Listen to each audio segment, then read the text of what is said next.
I was talking to a group of healthcare providers a week or so ago, and the number one thing they brought up was uncertainty.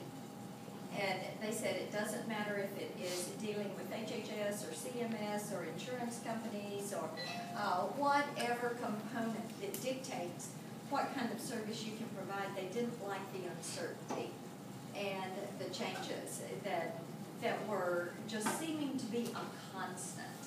And the dissatisfaction with how so many of these new rules and regulations are rolling out. I was talking with one of our rural hospitals here in the state. They have about 100 beds in the hospital, and they said that in 1 week they had gotten, or no, 1 month, they had gotten 31 rule changes.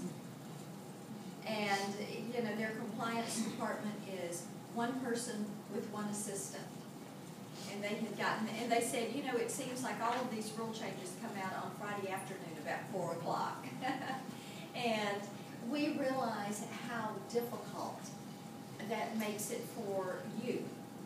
My goal is to make certain that we preserve access to affordable health care for all Tennesseans, and thereby for all Americans. And of course, those of us that serve in Congress, our lens into the issue comes from our constituents and from people like you who are providing the service. When you think about over 600 years of service experience right here in this room, if you want to figure out how to fix the healthcare system, the answers are not going to be in some bureaucratic building in Washington, D.C. The answers are going to come from you, because you all know what works and what does not work.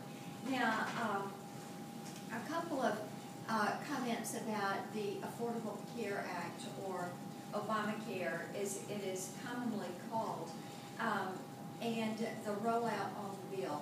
There is a tremendous amount of concern. I was in Memphis yesterday, that end of our district, and of course our device manufacturers are incredibly concerned there because you've got the additional tax on medical devices.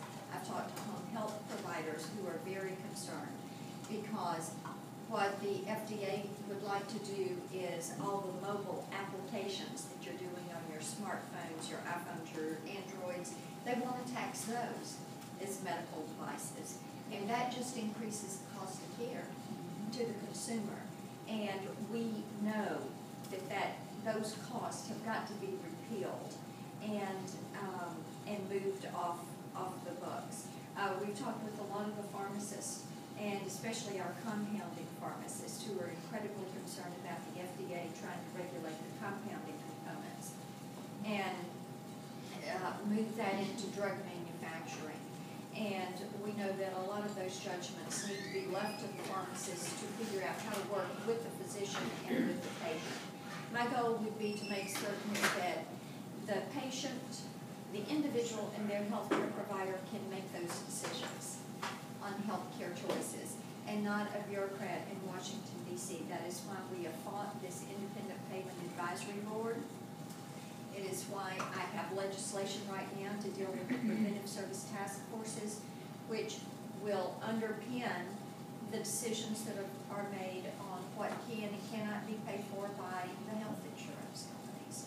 So we know that anytime you move the decision-making and the choices away from the healthcare consumer and to Washington, D.C., or to an insurance company, you've got an extra hurdle to jump.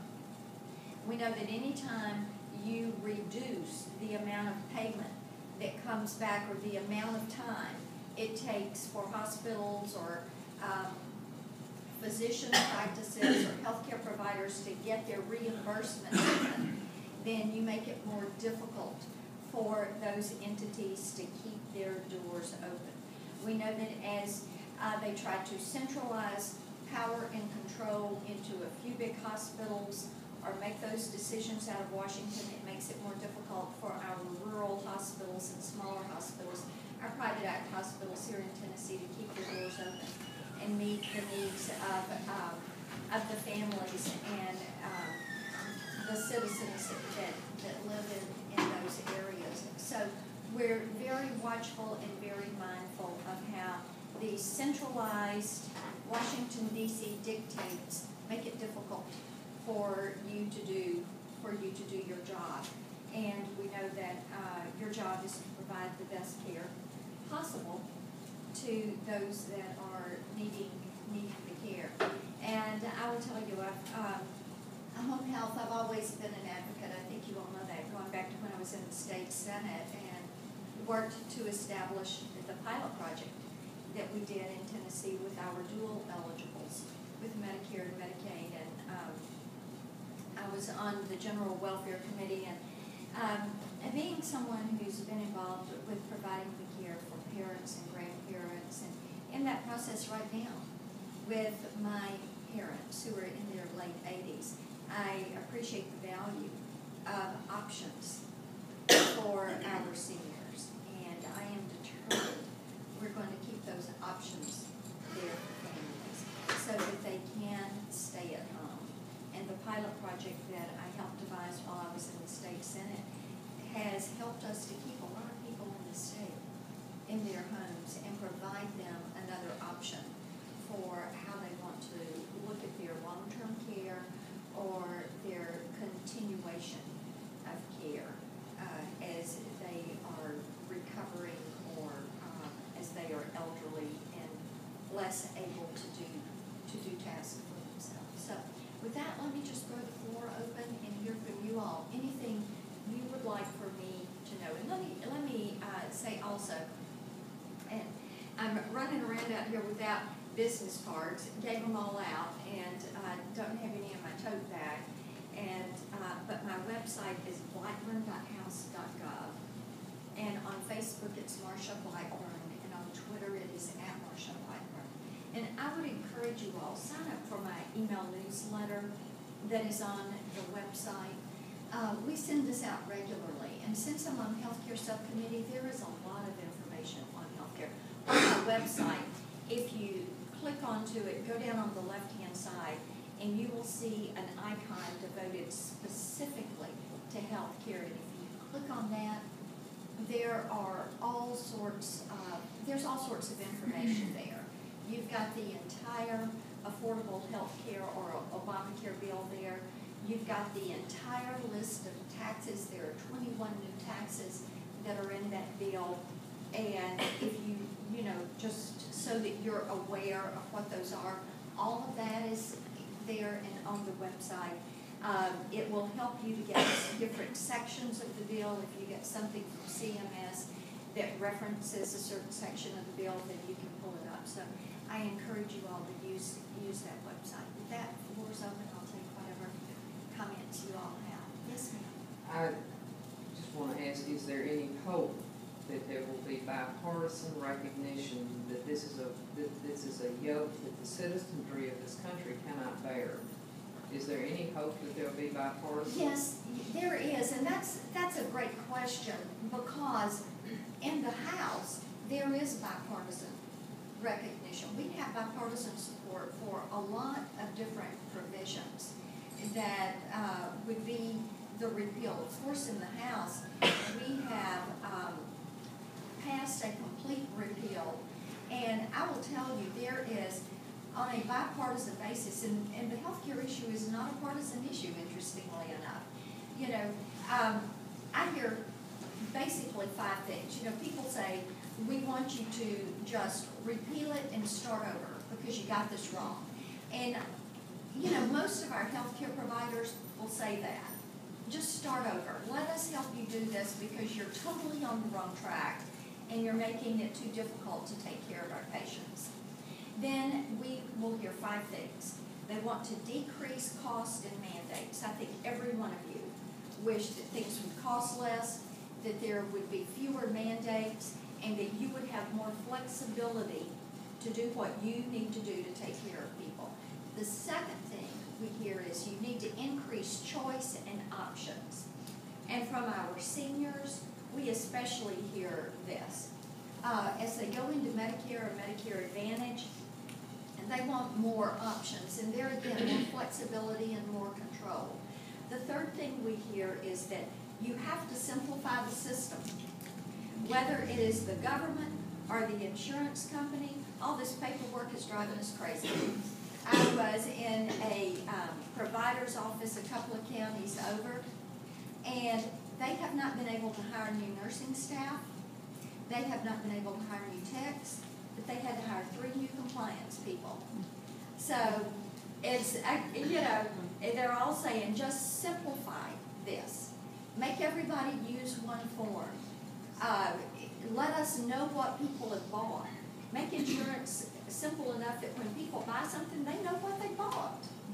And that way we don't have to have people on the phone all the time. And certainly those of us here in Tennessee, we learned our lesson on this one with TennCare. We learned our lesson on this one. Yeah, right, eventually. The fourth thing is to restore the cuts that were made to Medicare. And we've heard from so many of our seniors, and I see you all nodding your heads. Seniors are really concerned about the increase of cost of their Medicare, and they don't like the fact that they're going to have fewer options in Medicare Advantage. They don't, and I agree with seniors on this. The federal government has had first right of refusal on our paychecks all our working lives, and all that money that was going into the Medicare Trust Fund and the Social Security Trust Fund has been spent. And of course, I've had a bill out there for years that would block the spending of that Social Security Trust Fund money.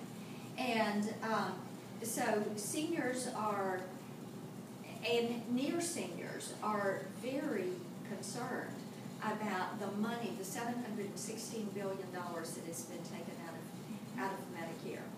And they want to make certain that that money is put back in. And I was talking to a group the other day, and a lady said, and Marsha, I tell you what, once they put that money back into Medicare, I want you all to go after all this fraud and abuse that is in Medicare and Social Security. And it's a provider, and she said, we see this every single day. And when we report somebody, we don't know if they go get them. So I think that that's the other part. And the fifth part is to make healthcare tax-free. And, making certain that you aren't paying taxes on medical devices, making certain that when you sell a house, you're not being taxed on that at 3% to go and put into the healthcare plan. But just getting the taxes out of the way. When you put money into a health savings account and you pull it out and use it, whether it's things that are over the counter or other components, things that you may buy from the pharmacy, not having taxes on that. People said, look, let's get the tax out of healthcare. That is something that would help get the cost down to consumers. So, but on that point, we do have bipartisan agreement. And there are bills like my bill that is the across state line purchase of health insurance that repeals Title I of the Obamacare bill, that's the insurance provisions, and replaces it with a free market system. So like here, you may want to buy a policy from a Mississippi provider, or somebody over in the Memphis area may want to buy one from an Arkansas provider. You've got the freedom to do that.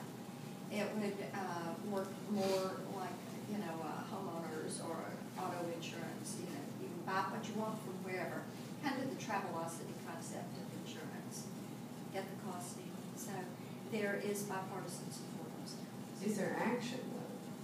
Yes, ma'am. In the House, we have taken, yes. In the House, we have passed bills. The problem is nothing has gotten through the Senate. We have passed bills in the House that clean up different components, dealing with some of the taxes, with some of the breast cancer initiatives. We did a prostate cancer bill.